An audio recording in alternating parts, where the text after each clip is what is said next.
શ્રી કૃષ્ણ ગોવિંદ હરે મુરારે, હે નાથ નારાયણ વાસુદેવ.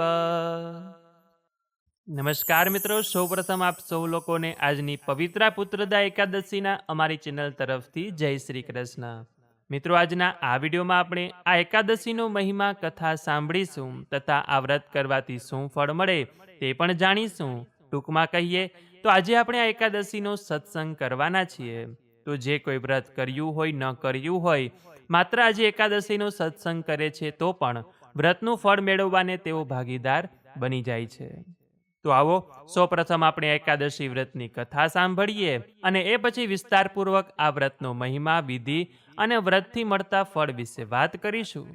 તો કથા સાંભળતા પહેલા કોમેન્ટ સેક્શનમાં એકાદશી નિમિત્તે જય શ્રી કૃષ્ણ લખી લેજો.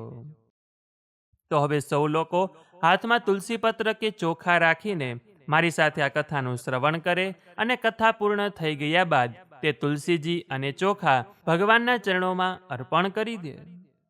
તો બોલીએ શ્રી વિષ્ણુ ભગવાન કી જય, શ્રી કૃષ્ણ ભગવાન કી જય, એકાદશી માત કી જય. એક સમયની વાત છે. દ્વાપર યુગના પ્રારંભમાં મહિષ્મતી નગરીમાં મહિજીત નામના રાજા રાજ્ય કરતા હતા. રાજા મહિજીત ખૂબ જ ધર્મપરાયણ, પ્રજાવત્સલ અને ન્યાયી હતા. તેઓ પોતાની પ્રજાને પોતાના સંતાન સમાન માનતા અને હંમેશા પ્રજાના સુખ માટે કાર્ય કરતા.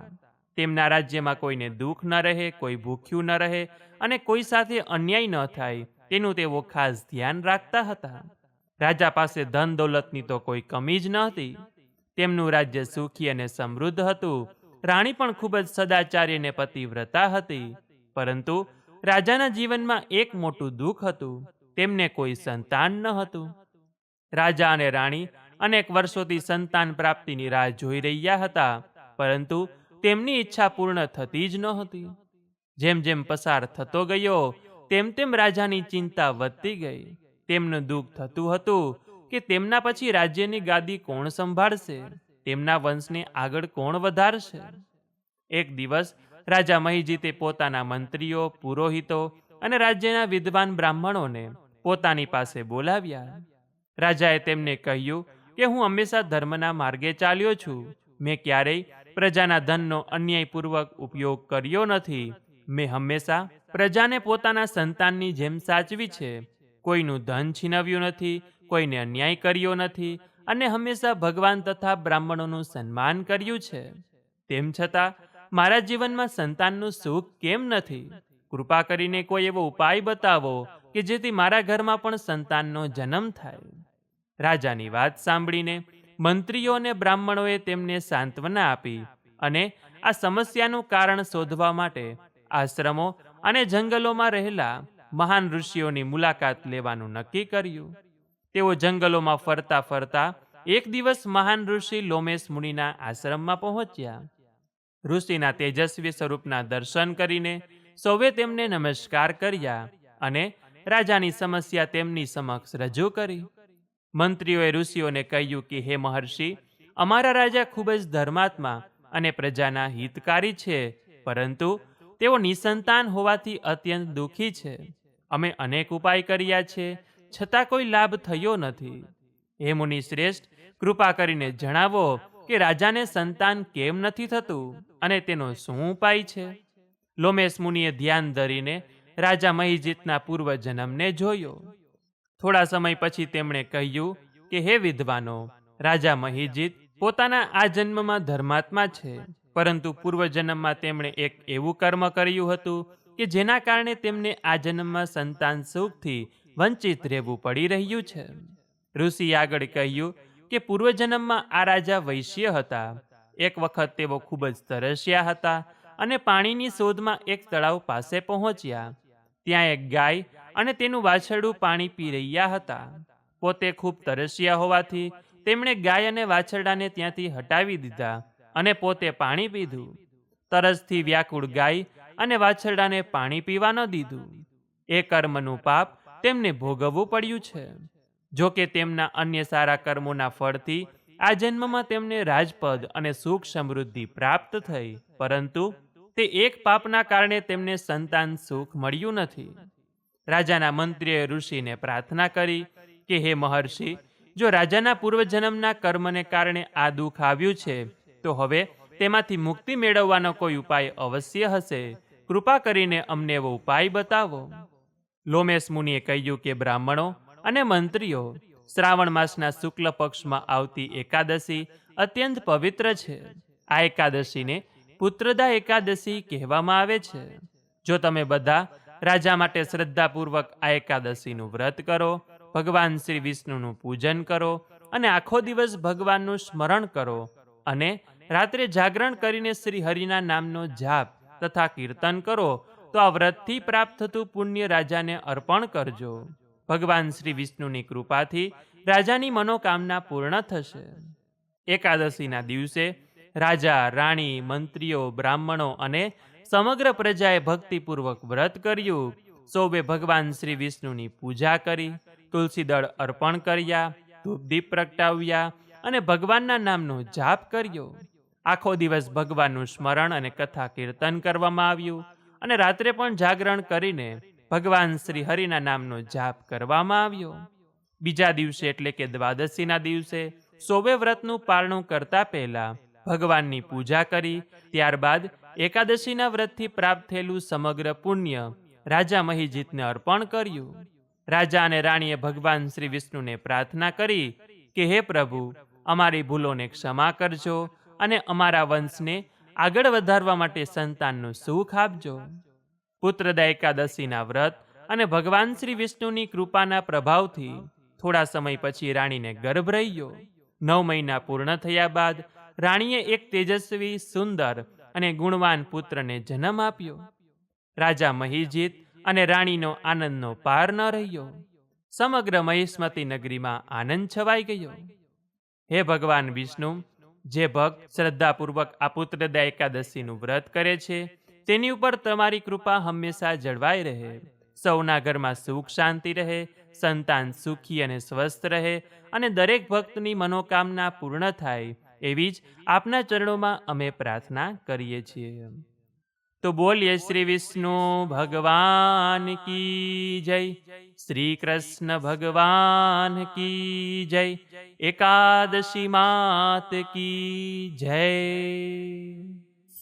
મિત્રો, શ્રાવણ મહિનો ભગવાન શિવની આરાધના માટે જેટલો પવિત્ર માનવામાં આવે છે, એટલો જ આ માસ ભગવાન શ્રી હરિ વિષ્ણુની ભક્તિ અને એકાદશી વ્રત માટે પણ વિશેષ મહત્વ ધરાવે છે. શ્રાવણ મહિનાની સુદ પક્ષની એકાદશી કે જે પુત્રદા એકાદશી અને પવિત્રા એકાદશી કે પછી પવિત્રા પુત્રદા એકાદશી તરીકે ઓળખાય છે. જેવું એકાદશીનું નામ છે તેવું જ તેનું ફળ છે. એટલે કે આ દિવસે ભગવાન શ્રી વિષ્ણુની ભક્તિપૂર્વક આરાધના અને જો વ્રત કરવામાં આવે છે તો સંતાન સુખ મળે છે, સંતાનનું આરોગ્ય અને દીર્ઘાયુષ્યની પ્રાપ્તિ થાય છે તથા પરિવારમાં સુખ, શાંતિ અને સમૃદ્ધિમાં વધારો થાય છે.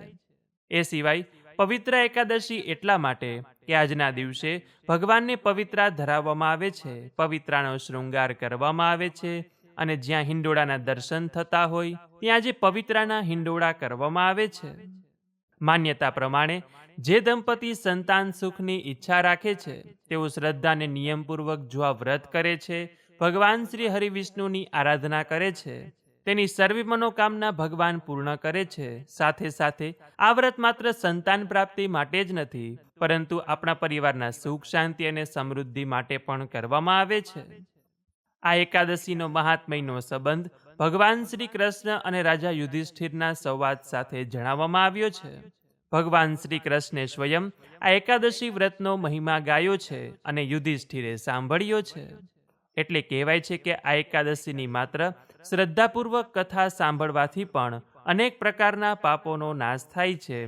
તો હવે જે કોઈ આ એકાદશીનું વ્રત કરવા ઈચ્છે છે તેણે શું કરવું જોઈએ? તો આ એકાદશીનું વ્રત એકાદશીના આગલા દિવસે એટલે કે 10મીની સાંજથી પણ થઈ શકે છે અને એકાદશીના સૂર્યોદયથી પણ થઈ શકે છે. 10મીથી વ્રત કરતા હોય તો બપોરે સાત્વિક આહાર લેવો અને સાંજે ફળાહાર કે ફરાળ લઈ શકાય છે. અને એકાદશીના દિવસે સવારે વહેલા ઉઠી સ્નાન કરી સ્વચ્છ વસ્ત્રો ધારણ કરી સૂર્યદેવને અર્ધ્ય આપી આપણા આંગણામાં રહેલા તુલસી માતાના દર્શન કરીને ઘરના મંદિર સમક્ષ બેસીને ભગવાન સમક્ષ બેસીને આ વ્રતનો સંકલ્પ કરવામાં આવે છે કે કેવી રીતે આજે આપ વ્રત કરવાના છો, નિર્જળા કરવાના છો, ફળાહાર કરવાના છો, ફરાળ કરવાના છો કે પછી એક ટાઈમ ભોજન લેવાના છો. એ પછી ભગવાનની મૂર્તિ હોય, ફોટો હોય, તેનું વિધિવત પૂજન કરવામાં આવે છે. અને એમાં પણ આજે લાલાની સેવા પૂજા કરવાનું વિશેષ મહત્વ છે, કેમ કે આ એકાદશી સંતાન સુખ આપનારી એકાદશી છે.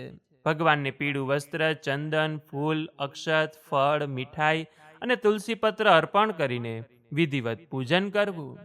પૂજા કરતા સમયે ઓમ નમો ભગવતે વાસુદેવાય, યમનાષ્ટકના પાઠ, ભગવાનના કીર્તન, ભજન કે પછી હિંડોળાના કીર્તન છે, કોઈ બીજો મંત્ર છે તે આપ બોલી શકો છો.